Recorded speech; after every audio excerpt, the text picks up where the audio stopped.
guys. So as you can see, I changed my header, and the reason for that is I have gone as Healthy Spoonie on Instagram for a while, and I thought that I should kind of streamline who I am and why I'm here. So Healthy Spoonie kind of came from the fact that I like to spill the tea on health stuff, chronic health issues, and then I put the chronic health advocate under there just because that's what I'm here trying to do. I'm sharing my stories with you guys in hopes that by advocating for chronic illness, what we go through, the things we need to talk about, will hopefully bring it out more into light and bring others to be able to want to speak more freely about what they're going through as well. But for today's video, I wanted to talk about doing it and chronic illness. So the reason is, if you're under 18, maybe you should click off this video because I'm gonna try not to get too graphic, but we all know when you're talking about doing it and yeah, where it can go. So, and yeah, my kids may come in and out, so I may have to kind of jump conclusions because, as you know, with chronic illness, you don't have the best memory, so I tend to forget where I'm at with stuff. Anyway, okay, so number one, it can hurt like a bee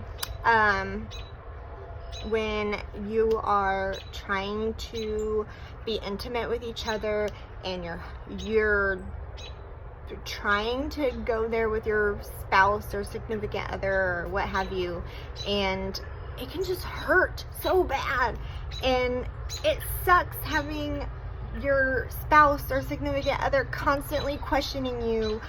Are you okay? Does this hurt? Does that hurt? Can I do this? Is that too far? Is that too deep? And you're going, yeah, the mood's kind of gone now. So that really bites the dust. I don't really have an answer. I have seen recommendations for the I think it's called the O-ring, I think is what it was. The O something, the O-ring. I'm sure if you look up the endometriosis O-ring, it'll probably pop up. But it's basically like a spongy thing, but it's not made out of a sponge material that you would put into your canal. That way the pressure when it hits, and it would be more comfortable for you and for him. So yeah, there's one option. I personally have never tried it, but I have been thinking about it. I'm getting more interested. So the next thing is different positions. So as we all know, we've constantly tried different positions. Does this on the back work? Does on my hands and knees work?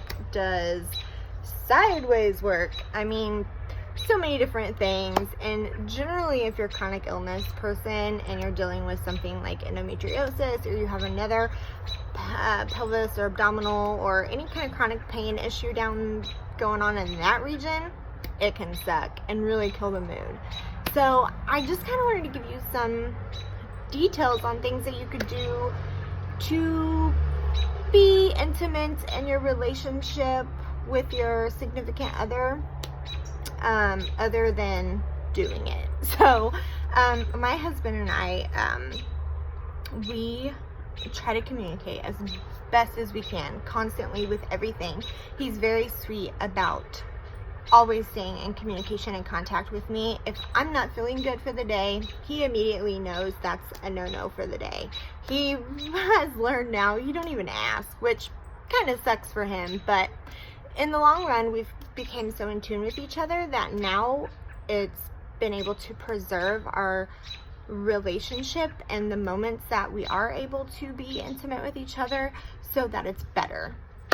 We're not wasting our energy fighting about it sooner and growling at each other over the situation that's occurring because of it, because we're having that plan in advance. And I'm not saying plan it, because that can be a downer too and take out the mood, but I mean, make sure that you're constantly in communication with each other. Be like, I have a migraine today, I'm just not feeling it. Give him signals if you're not able to be completely open, or if you can't tell her you know, you're just not up for it today, just kind of give signals, like inform them way ahead of time that you're not in the mood. Some significant others may not get the hint, and that's when maybe you need to have that conversation with them and just explain where you're at. Most people that are in those relationships with a chronic illness person kind of come to terms with it, that they understand that that's the way the relationship is and the intimacy is going to be. So hopefully it's that way with you guys if you're watching this video. Another thing is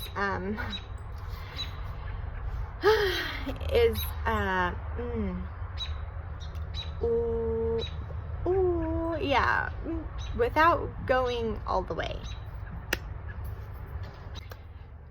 So yeah, you can be intimate with each other while still communicating and without doing it. And it can be just as pleasing for you and for your significant other. And that's a good way to stay intimate with each other. It sucks. It really does. And us as Spoonies and chronic illness individuals, we hate having to say no. And it sucks even more not having a drive. We gotta think, the medications we get put on turns our drive down. The pain we're in turns our drive down. So you have to take into consideration all those things, and that's why we are having the issues we're having. Hey guys, so as crazy as it may sound, it actually makes me really nervous to do videos in front of my husband, especially talking about what I was talking about in this video. So I cut the video off, but hopefully you guys got the gist of what this video is supposed to be about. And I have a lot more to share with you guys. So I'm excited to continue this YouTube channel. I'm looking for people that would want to share their stories with me as well. I'll be posting in my support groups on Facebook and hopefully be getting more stories to share as well, and hopefully not just mine. I really want to turn this into an advocate channel, not just for me and my son, but for as many people that are willing to talk. So if you have any questions about doing it in chronic illness, or you have any stories to tell, or you know, you have a certain doctor that you went and seen, or something you tried that worked for you, please let us know in the comments below. Don't forget to subscribe, and thanks for watching my channel. Bye.